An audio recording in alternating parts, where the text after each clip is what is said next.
ओम शांति। ਅੱਜ ਪਿਆਰੇ ਬਾਪ ਦਾਦਾ ਦੇ 26/6/2021 ਦੇ ਮਹਾਵਚਨ ਪਿਆਰੇ ਬਾਪ ਦਾਦਾ ਨੇ ਆਪਣੇ ਪਿਆਰੇ ਬੱਚਿਆਂ ਨੂੰ ਕਿਹਾ, ਮਿੱਠੇ ਬੱਚੇ, ਬਾਪ ਦੀ ਸ਼੍ਰੀਮਤ ਹੈ ਇਸ ਪੁਰਾਣੀ ਦੁਨੀਆ ਤੋਂ ਆਪਣਾ ਮੂੰਹ ਮੋੜ ਲਵੋ। ਜੀਵਨ ਮੁਕਤੀ ਦੇ ਲਈ ਤੁਸੀਂ ਦੇਵੀ ਮੈਨਰਸ ਧਾਰਨ ਕਰੋ। ਪ੍ਰਸ਼ਨ ਹੈ, ਕਿਹੜੇ ਮੈਨਰਸ ਬਾਪ ਦੇ ਸਿਵਾਏ ਕੋਈ ਵੀ ਸਿਖਾ ਨਹੀਂ ਸਕਦਾ? ਉੱਤਰ ਹੈ, ਪਵਿੱਤਰ ਬਣਨਾ ਅਤੇ ਬਣਾਉਣਾ।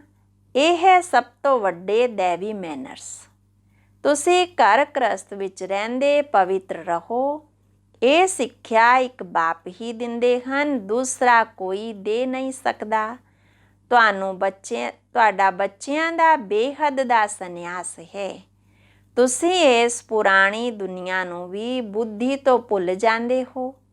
ਤੁਸੀਂ ਜਾਣਦੇ ਹੋ, ਪਵਿੱਤਰਤਾ ਦੀ ਧਾਰਨਾ ਨਾਲ ਬਾਕੀ ਸਾਰੇ ਮੈਨਰਸ ਆਪਣੇ ਆਪ ਹੀ ਆ ਜਾਂਦੇ ਹਨ। ਗੀਤ ਹੈ, ਆਜ ਅੰਧੇਰੇ ਮੇਂ ਹੈ ਹਮ ਇਨਸਾਨ। ਓਮ ਸ਼ਾਂਤੀ। ਬੱਚਿਆਂ ਨੇ ਗੀਤ ਦੀ ਇੱਕ ਲਾਈਨ ਸੁਣੀ, ਇੱਕ ਤਰਫ ਹੈ ਸਾਰੀ ਦੁਨੀਆ ਭਗਤੀ ਮਾਰਗ ਵਾਲੇ ਅਤੇ ਦੂਸਰੀ ਤਰਫ ਹੋ ਤੁਸੀਂ ਬੱਚੇ ਗਿਆਨ ਮਾਰਗ ਵਾਲੇ। ਉਹ ਭਗਤੀ ਦੀ ਸੀੜੀ ਚੜ੍ਹਦੇ ਰਹਿੰਦੇ, ਤੁਸੀਂ ਫਿਰ ਗਿਆਨ ਦੀ ਸੀੜੀ ਚੜ੍ਹਦੇ ਹੋ। ਭਗਤੀ ਦੀ ਸੀੜੀ ਉਤਰਦੇ ਹੋ। ਬੱਚੇ ਜਾਣਦੇ ਹਨ, ਅੱਧਾ ਕਲਪ ਤੋਂ ਭਗਤੀ ਦੀ ਸੀੜੀ ਚੜ੍ਹਨੀ ਸ਼ੁਰੂ ਹੁੰਦੀ ਹੈ। ਭਗਤੀ ਵੀ ਪਹਿਲਾਂ ਅਵਿਭਚਾਰੀ ਹੁੰਦੀ ਹੈ, ਪਿੱਛੇ ਫਿਰ ਵਿਭਚਾਰੀ ਹੁੰਦੀ ਹੈ। ਬਿਲਕੁਲ ਹੀ ਅੰਧ ਸ਼ਰਧਾ ਵਿੱਚ ਆ ਜਾਂਦੇ ਹਨ। ਕੁਛ ਵੀ ਨਹੀਂ ਸਮਝਦੇ। ਗਾਉਂਦੇ ਵੀ ਹਨ ਕਿ ਅਸੀਂ ਹਨੇਰੇ ਵਿੱਚ ਹਾਂ। ਸਤਿਗੁਰੂ ਬਿਨਾਂ ਘੋਰ ਹਨੇਰਾ। ਗੁਰੂ ਤਾਂ ਇੱਥੇ ਬਹੁਤ ਹਨ। ਹੁਣ ਸੱਚਾ ਗੁਰੂ ਕਿਹੜਾ ਹੈ? ਸਾਧੂ, ਸੰਤ, ਮਹਾਤਮਾ, ਭਗਤ ਆਦਿ ਸਭ ਸਾਧਨਾ ਕਰਦੇ ਹਨ ਅਥਵਾ ਯਾਦ ਕਰਦੇ ਹਨ। ਵੇਦ, ਸ਼ਾਸਤਰ, ਉਪਨਿਸ਼ਦ ਆਦਿ ਪੜ੍ਹਦੇ ਹਨ। ਫਿਰ ਵੀ ਕਹਿੰਦੇ, ਭਗਵਾਨ ਜਦੋਂ ਆਵੇਗਾ ਉਦੋਂ ਹੀ ਆ ਕੇ ਸਾਡੀ ਸਦਗਤੀ ਕਰੇ। ਸਦਗਤੀ ਦਾਤਾ ਨੂੰ ਹੀ ਪਤਿਤ ਪਾਵਨ ਕਿਹਾ ਜਾਂਦਾ ਹੈ।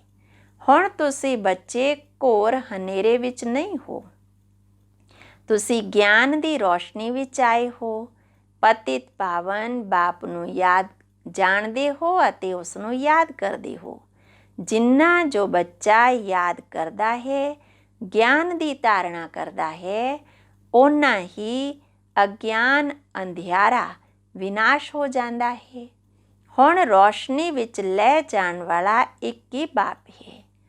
ਗਿਆਨ ਅੰਜਨ ਸਤਿਗੁਰੂ ਦੀਆ। ਕੋਈ ਸੁਰਮਾ ਨਹੀਂ ਦਿੱਤਾ। ਬਾਬਾ ਕਹਿੰਦੇ ਗਿਆਨ ਨੂੰ ਅੰਜਨ ਕਿਹਾ ਗਿਆ, ਪਰੰਤੂ ਕੋਈ ਸੁਰਮਾ ਨਹੀਂ ਦਿੱਤਾ। ਇਹ ਗਿਆਨ ਦੀਆਂ ਗੱਲਾਂ ਹਨ। ਗਿਆਨ ਨਾਲ ਯੋਗ ਵੀ ਰਹਿੰਦਾ ਹੈ। ਜ਼ਰੂਰ ਜੋ ਮਨੁੱਖ ਭਗਤੀ ਸਿਖਾਉਂਦੇ ਹਨ ਤਾਂ ਉਹਨਾਂ ਨਾਲ ਵੀ ਯੋਗ ਰਹਿੰਦਾ ਹੈ। ਹੁਣ ਤੁਹਾਡਾ ਬੱਚਿਆਂ ਦਾ ਬੁੱਧੀ ਯੋਗ ਨਿਰਾਕਾਰ ਪਰਮ ਪਿਤਾ ਪਰਮਾਤਮਾ ਦੇ ਨਾਲ ਹੈ।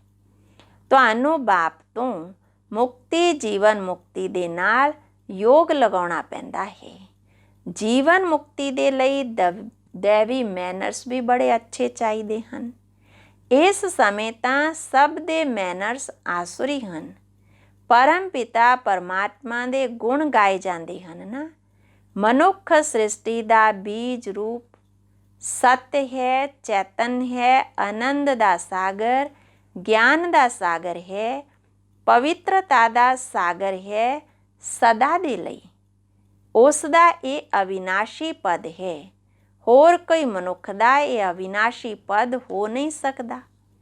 ਬਾਬਾ ਅੱਗੇ ਕਹਿ ਰਹੇ ਕਿ ਹੁਣ ਬਾਪ ਤੁਸੀਂ ਬਾਪ ਦੇ 21 ਜਨਮ ਦੇ ਲਈ ਬਾਬਾ ਕਹਿ ਰਹੇ ਕਿ ਬਾਪ ਗਿਆਨ ਦਾ ਸਾਗਰ, ਪਵਿੱਤਰਤਾ ਦਾ ਸਾਗਰ ਤੁਹਾਨੂੰ ਵੀ ਬਣਾਉਂਦੇ ਹਨ, ਪਰੰਤੂ ਤੁਸੀਂ ਲਿਮਟਡ ਬਣਦੇ ਹੋ। ਅਸੀਂ ਮਾਸਟਰ ਬਣਦੇ ਹਾਂ। ਮਾਸਟਰ ਗਿਆਨ ਸਾਗਰ, ਬਾਪ ਗਿਆਨ ਸਾਗਰ ਹੈ। ਤੁਸੀਂ ਲਿਮਟਡ ਬਣਦੇ ਹੋ। ਬਾਪ ਕਹਿੰਦੇ ਮੈਂ ਤਾਂ ਅਨਲਿਮਟਡ ਹਾਂ। ਤੁਹਾਨੂੰ ਅਨਲਿਮਟਡ ਬਣਾ ਨਹੀਂ ਸਕਦਾ। ਤੁਹਾਨੂੰ ਲਿਮਟਿਡ ਬਣਾਉਂਦਾ ਹਾਂ। 21 ਜਨਮਾਂ ਦੇ ਲਈ ਤੁਸੀਂ ਬਣਦੇ ਹੋ। 21 ਪੀੜ੍ਹੀ ਦੇ ਲਈ ਲਿਖਿਆ ਗਿਆ ਨਾ, ਤੁਸੀਂ ਸਦਾ ਲਈ ਬਣੋ। ਇਹ ਡਰਾਮਾ ਦਾ ਕਾਇਦਾ ਨਹੀਂ। ਬਾਪ ਤਾਂ ਸਦਾ ਪਵਿੱਤਰ ਹੈ, ਤਾਂ ਬਾਬਾ ਕਹਿ ਰਹੇ ਤੁਸੀਂ ਸਦਾ ਲਈ ਬਣੋ, ਇਹ ਕੋਈ ਕਾਇਦਾ ਨਹੀਂ। ਮੈਂ ਤਾਂ ਹਾਂ ਹੀ ਸਦਾ ਪਿਓਰ, ਮੈਂ ਰਹਿੰਦਾ ਹੀ ਪਰਮ ਧਾਮ ਵਿੱਚ ਹਾਂ। ਮੇਰੇ ਕੋਲ ਗਿਆਨ, ਪਵਿੱਤਰਤਾ ਆਦਿ ਹੈ ਹੀ ਹੈ। ਤੁਸੀਂ ਭੁੱਲ ਜਾਂਦੇ ਹੋ ਤਾਂ ਇਸ ਸਮੇਂ ਬਾਪ ਆਕਰ ਬੱਚਿਆਂ ਨੂੰ ਘੋਰ ਹਨੇਰੇ 'ਚੋਂ ਕੱਢ ਕੇ ਗਿਆਨ ਅਤੇ ਯੋਗ ਨਾਲ ਪਵਿੱਤਰ ਬਣਾਉਂਦੇ ਹਨ। ਇਸ ਤਰ੍ਹਾਂ ਹੋਰ ਕੋਈ ਕਹਿ ਨਹੀਂ ਸਕਦਾ ਕਿ ਮੈਂ ਪਰਮ ਧਾਮ ਤੋਂ ਆਇਆ ਹਾਂ, ਹੁਣ ਮੈਨੂੰ ਯਾਦ ਕਰੋ। ਤੁਸੀਂ ਜਾਣਦੇ ਹੋ ਕਿੰਨੇ ਬੱਚੇ ਪਵਿੱਤਰ ਬਣਦੇ ਹਨ, ਕਿੰਨੇ ਅਜਾਮਲ ਵਰਗੇ ਪਾਪੀ ਬਣ ਜਾਂਦੇ ਹਨ, ਕਿੰਨੇ ਅਸ਼ੁੱਧ ਮੈਲੇ ਬਣ ਜਾਂਦੇ ਹਨ। ਬਾਪ ਆ ਕੇ ਮੈਲੇ ਕੱਪੜਿਆਂ ਨੂੰ ਸਾਫ਼ ਕਰਦੇ ਹਨ। ਆਤਮਾ ਹੀ ਮੈਲੀ ਬਣਦੀ ਹੈ। ਆਤਮਾ ਨੂੰ ਸਮਝਾਉਂਦੇ ਹਨ, ਤੁਹਾਨੂੰ ਮਾਇਆ ਨੇ ਮੈਲਾ ਬਣਾ ਦਿੱਤਾ। ਸਿਰਫ ਇਸ ਜਨਮ ਦੀ ਗੱਲ ਨਹੀਂ, ਇਹ ਤਾਂ ਜਨਮ ਜਨਮਾਂਤਰ ਦੀ ਗੱਲ ਹੈ ਨਾ। ਹੁਣ ਮੈਨੂੰ ਯਾਦ ਕਰੋ ਤਾਂ ਤੁਹਾਡੀ ਜੋ ਆਤਮਾ ਬੁਝੀ ਹੋਈ ਹੈ ਉਹ ਇਸ ਯੋਗ ਨਾਲ ਜਗ ਜਾਵੇਗੀ। ਜਿੰਨਾ ਜਿੰਨਾ ਮੈਨੂੰ ਬਾਪ ਨੂੰ ਯਾਦ ਕਰੋਗੇ, ਸਮਰਿਤੀ ਦਿਵਾਉਂਦੇ ਹਨ ਕਿ ਤੁਹਾਨੂੰ ਮੈਂ ਸਵਰਗ ਵਿੱਚ ਭੇਜਿਆ ਸੀ, ਫਿਰ ਮਾਇਆ ਨੇ ਤੁਹਾਨੂੰ ਮੈਲਾ ਬਣਾ ਦਿੱਤਾ। ਹੁਣ ਫਿਰ ਮੈਂ ਤੁਹਾਨੂੰ ਸਵਰਗ ਦਾ ਮਾਲਿਕ ਬਣਾਉਣ ਲਈ ਆਇਆ ਹਾਂ। ਇਸ ਬ੍ਰਹਮਾ ਤਨ ਦੇ ਨਾਲ ਸਿੱਖਿਆ ਦੇ ਰਿਹਾ ਹਾਂ। ਆਤਮਾ ਨਾਲ ਗੱਲ ਕਰਦੇ ਹਨ ਨਾ, ਹੇ ਬੱਚੇ, ਲੌਕਿਕ ਬਾਪ ਦੀ ਵਿਸਮ੍ਰਿਤੀ ਕਰੋ, ਮਾਨਾ ਉਹਨੂੰ ਭੁੱਲ ਜਾਓ। ਦੇ ਸਹੀ ਦੇ ਸਾਰੇ ਸੰਬੰਧੀਆਂ ਨੂੰ ਭੁੱਲ ਕੇ ਮੈਨੂੰ ਇੱਕ ਬਾਪ ਨੂੰ ਯਾਦ ਕਰੋ ਤਾਂ ਤੁਹਾਡੀ ਆਤਮਾ ਸਾਫ਼ ਹੋ ਜਾਵੇਗੀ। ਫਿਰ ਤੁਹਾਨੂੰ ਸਰੀਰ ਵੀ ਭਵਿੱਖ ਵਿੱਚ ਨਵਾਂ ਮਿਲੇਗਾ। ਫਿਰ ਤੱਤਵਾਦੀ ਵੀ ਸਾਰੇ ਸਤੋ ਪ੍ਰਧਾਨ ਹੋ ਜਾਂਦੇ। ਇਹ ਤਾਂ ਪੁਰਾਣੀ ਦੁਨੀਆ ਹੈ ਨਾ, ਇਸ ਵਿੱਚ ਕੋਈ ਚੀਜ਼ ਬਣਾਉਂਦੇ ਤਾਂ ਉਸ 'ਤੇ ਨਾਮ ਨਵਾਂ ਰੱਖ ਦਿੰਦੇ, ਜਿਵੇਂ ਨਵੀਂ ਦਿੱਲੀ, ਪੁਰਾਣੀ ਦਿੱਲੀ ਕਹਿੰਦੇ ਹਨ। ਪਰੰਤੂ ਦੁਨੀਆ ਤਾਂ ਪੁਰਾਣੀ ਹੈ ਨਾ। ਹੁਣ ਤੁਹਾਨੂੰ ਬੱਚਿਆਂ ਨੂੰ ਇਸ ਪੁਰਾਣੀ ਦੁਨੀਆ ਤੋਂ ਬੁੱਧੀ ਯੋਗ ਹਟਾ ਕੇ ਇੱਕਦਮ ਬਿਲਕੁਲ ਹਟ ਜਾਣਾ ਚਾਹੀਦਾ ਹੈ। ਅਸੀਂ ਆਤਮਾਵਾਂ ਆਪਣੇ ਘਰ ਸਵੀਟ ਹੋਮ ਨਿਰਵਾਣ ਧਾਮ ਜਾਂਦੀਆਂ ਹਾਂ। ਆਪਣੇ ਨੂੰ ਆਤਮਾ ਨਿਸ਼ਚੈ ਕਰੇ। ਬਾਬਾ ਕਹਿੰਦੇ ਮੈਨੂੰ ਯਾਦ ਕਰੋ ਤਾਂ ਅੰਤਮਤੀ ਸੋ ਗਤੀ ਹੋ ਜਾਵੇਗੀ। ਅੱਗੇ ਬਾਪ ਕਹਿ ਰਹੇ ਕਿ ਮਨੁੱਖ ਜੋ ਅਨੇਕਾਂ ਨੂੰ ਯਾਦ ਕਰਦੇ, ਕੋਈ ਕਿਸੇ ਗੁਰੂ ਨੂੰ, ਕੋਈ ਕ੍ਰਿਸ਼ਨ ਨੂੰ। ਕ੍ਰਿਸ਼ਨ ਆਦਿ ਕਿੱਥੇ ਗਏ ਇਹ ਕੋਈ ਵੀ ਨਹੀਂ ਜਾਣਦੇ। ਇਹ ਨਹੀਂ ਸਮਝਦੇ ਕਿ ਪੁਨਰ ਜਨਮ ਵਿੱਚ ਸਭ ਨੂੰ ਆਉਣਾ ਹੈ। ਇਹ ਰਸਮ ਰਿਵਾਜ ਸ੍ਰਿਸ਼ਟੀ ਦੀ ਆਦਿ ਤੋਂ ਚੱਲੀ ਆਉਂਦੀ ਹੈ। ਸਤਯੁਗ ਆਦਿ ਵਿੱਚ ਦੇਵੀ ਦੇਵਤੇ ਸੀ ਤਾਂ ਜ਼ਰੂਰ ਉੱਥੋਂ ਹੀ ਪੁਨਰ ਜਨਮ ਸ਼ੁਰੂ ਹੋਇਆ ਨਾ। ਵੈਕੁੰਠ ਕਹਿੰਦੇ ਵੀ ਹੋ ਤਾਂ ਸਤਯੁਗ ਨੂੰ ਫਿਰ ਪਤਾ ਨਹੀਂ ਕਿ ਕ੍ਰਿਸ਼ਨ ਨੂੰ ਦੁਆਪਰ ਵਿੱਚ ਕਿਉਂ ਕਹਿ ਦਿੱਤਾ। ਉਹੀ ਚੀਜ਼ ਦੂਸਰੇ ਕੋਈ ਨਾਮ ਰੂਪ ਦੇਸ਼ ਕਾਲ ਵਿੱਚ ਤਾਂ ਆ ਨਹੀਂ ਸਕਦੀ। ਹੁਣ ਸ੍ਰੀ ਕ੍ਰਿਸ਼ਨ ਸਤਯੁਗ ਵਿੱਚ 16 ਕਲਾ ਸੰਪੰਨ, ਔਰ ਬਾਬਾ ਕਹਿ ਰਹੇ ਜਦ ਸਤਯੁਗ ਨੂੰ ਯਾਦ ਕਰਦੇ ਹੋ, ਸਵਰਗ ਨੂੰ ਯਾਦ ਕਰਦੇ ਹੋ, ਫਿਰ ਕ੍ਰਿਸ਼ਨ ਨੂੰ ਦੁਆਪਰ ਵਿੱਚ ਦਿਖਾ ਦਿੱਤਾ। ਬਾਬਾ ਕਹਿੰਦੇ ਹੁਣ ਇੱਕ ਹੀ ਨਾਮ ਰੂਪ ਦੇਸ਼ ਕਾਲ ਨਾਲ ਤਾਂ ਉਹ ਚੀਜ਼ ਨਹੀਂ ਚੱਲੇਗੀ ਨਾ, ਬਦਲ ਜਾਂਦਾ ਹੈ। ਉਹੀ ਨਾਮ ਰੂਪ ਦੂਸਰੇ ਜਨਮ ਵਿੱਚ ਤਾਂ ਹੋ ਨਹੀਂ ਸਕਦਾ। ਤਾਂ ਕ੍ਰਿਸ਼ਨ ਤਾਂ ਸਤਯੁਗ ਵਿੱਚ ਸੀ। ਤੁਸੀਂ ਜਾਣਦੇ ਹੋ ਕਿ ਜਗਤੰਬਾ ਜਗਤ ਪਿਤਾ ਜਾ ਕੇ ਲਕਸ਼ਮੀ ਨਾਰਾਇਣ ਬਣਦੇ ਹਨ। ਸਤਯੁਗ ਨੂੰ ਕ੍ਰਿਸ਼ਨਪੁਰੀ ਕਿਹਾ ਜਾਂਦਾ ਹੈ, ਹੁਣ ਹੈ ਕੰਸਪੁਰੀ। ਇਹ ਸਾਰੇ ਆਸੁਰੀ ਨਾਮ ਹਨ। ਉੱਥੇ ਸੀ ਦੇਵੀ ਸੰਪਰਦਾਇ, ਇੱਥੇ ਹਨ ਆਸੁਰੀ ਸੰਪਰਦਾਇ। ਬਾਪ ਬੈਠ ਬੱਚਿਆਂ ਨੂੰ ਸੰਗਮ ਯੁਗ 'ਤੇ ਸਮਝਾਉਂਦੇ ਹਨ। ਉਹ ਬਾਪ ਹੈ ਰਚయిਤਾ। ਉਸ ਨੂੰ ਕਿਹਾ ਜਾਂਦਾ ਹੈ ਮਨੁੱਖ ਸ੍ਰਿਸ਼ਟੀ ਦਾ ਬੀਜ ਰੂਪ। ਗਾਉਂਦੇ ਵੀ ਹਨ, ਬਾਬਾ ਤੁਸੀਂ ਪਤਿਤ ਪਾਵਨ ਹੋ, ਇਸ ਪਤਿਤ ਸ੍ਰਿਸ਼ਟੀ ਨੂੰ ਆ ਕੇ ਪਾਵਨ ਬਣਾਓ। ਤਾਂ ਬਰੋਬਰ ਬ੍ਰਹਮਾ ਤਨ ਦੁਆਰਾ ਪਾਵਨ ਸ੍ਰਿਸ਼ਟੀ ਰਚ ਕੇ ਸ਼ੰਕਰ ਦੁਆਰਾ ਪਤਿਤ ਸ੍ਰਿਸ਼ਟੀ ਦਾ ਵਿਨਾਸ਼ ਕਰਾਉਂਦੇ ਹਨ। ਇਹ ਗੱਲਾਂ ਕੋਈ ਵੀ ਨਹੀਂ ਜਾਣਦੇ। ਹੁਣ ਤੁਸੀਂ ਬੱਚੇ ਬਾਪ ਦੇ ਨਾਲ ਯੋਗ ਲਗਾਉਂਦੇ ਹੋ। ਤੁਸੀਂ ਦੇਖਦੇ ਹੋ ਬਾਬਾ ਮੈਲੇ ਕੱਪੜਿਆਂ ਨੂੰ ਸਟਕਾ ਲਗਾਉਂਦੇ ਹਨ। ਕੋਈ ਤਾਂ ਫਟ ਜਾਂਦੇ, ਕੋਈ ਟੁੱਟ ਜਾਂਦੇ, ਕੋਈ ਤਾਂ ਬਹੁਤ ਮੈਲੇ ਅਜਾਮਿਲ ਵਰਗੇ ਪਾਪੀ ਹਨ ਜੋ ਬਿਲਕੁਲ ਧਾਰਨਾ ਨਹੀਂ ਕਰਦੇ। ਬਾਬਾ ਕਿੰਨੀਆਂ ਚੰਗੀਆਂ ਗੱਲਾਂ ਸਮਝਾਉਂਦੇ ਹਨ। ਮਿੱਠੇ ਬੱਚੇ, ਮੈਨੂੰ ਮੋਸਟ ਬਿਲਵਡ ਬਾਪ ਨੂੰ ਯਾਦ ਕਰੋ। ਬਾਬਾ ਕਹਿੰਦੇ ਕਿ ਬੱਚਿਆਂ ਨੂੰ ਬਹੁਤ ਨਸ਼ਾ ਹੋਣਾ ਚਾਹੀਦਾ ਹੈ। ਇਹ ਪੜ੍ਹਾਈ ਕੋਈ ਘੱਟ ਨਹੀਂ ਹੈ। ਪੜ੍ਹਾਉਂਦੇ ਵੀ ਦੇਖੋ ਕਿੰਨਾ ਨੂੰ ਹਨ। ਅਜ਼ਾਮਲ ਵਰਗੀਆਂ ਪਾਪ ਆਤਮਾਵਾਂ ਨੂੰ ਪੜ੍ਹਾ ਕੇ ਵੀ ਸਵਰਗ ਦਾ ਮਾਲਿਕ ਬਣਾ ਦਿੰਦੇ ਹਨ। ਤਮੋ ਪ੍ਰਧਾਨ ਤਾਂ ਸਾਰੇ ਹਨ ਨਾ, ਉਹਨਾਂ ਨੂੰ ਸਤੋ ਪ੍ਰਧਾਨ ਦੁਨੀਆ ਵਿੱਚ ਲੈ ਜਾਣਾ ਪੈਂਦਾ ਹੈ। ਬੱਚਿਆਂ ਨੂੰ ਬਾਪ ਬਾਰ-ਬਾਰ ਸਮਝਾਉਂਦੇ ਹਨ ਕਿ ਇੱਥੇ ਦੇਵੀ ਗੁਣ ਧਾਰਨ ਕਰਨੇ ਹਨ। ਇੱਥੇ ਤੁਹਾਡਾ ਲਕਸ਼ ਜੋ ਹੈ ਉਹਨੂੰ ਬੁੱਧੀ ਵਿੱਚ ਰੱਖੋ। ਇਹ ਪਵਿੱਤਰਤਾ ਦੇ ਮੈਨਰਸ ਹੋਰ ਕੋਈ ਨਹੀਂ ਸਿਖਾਉਂਦੇ।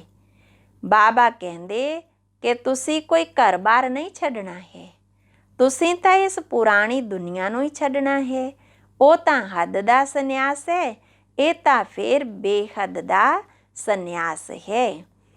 ਬਾਪ ਵੀ ਫਿਰ ਬਾਬਾ ਕਹਿ ਰਹੇ, ਮੈਂ ਤੁਹਾਨੂੰ ਬੱਚਿਆਂ ਨੂੰ ਆਪਣੇ ਤੋਂ ਵੀ ਉੱਚਾ ਬਣਾਉਂਦਾ ਹਾਂ।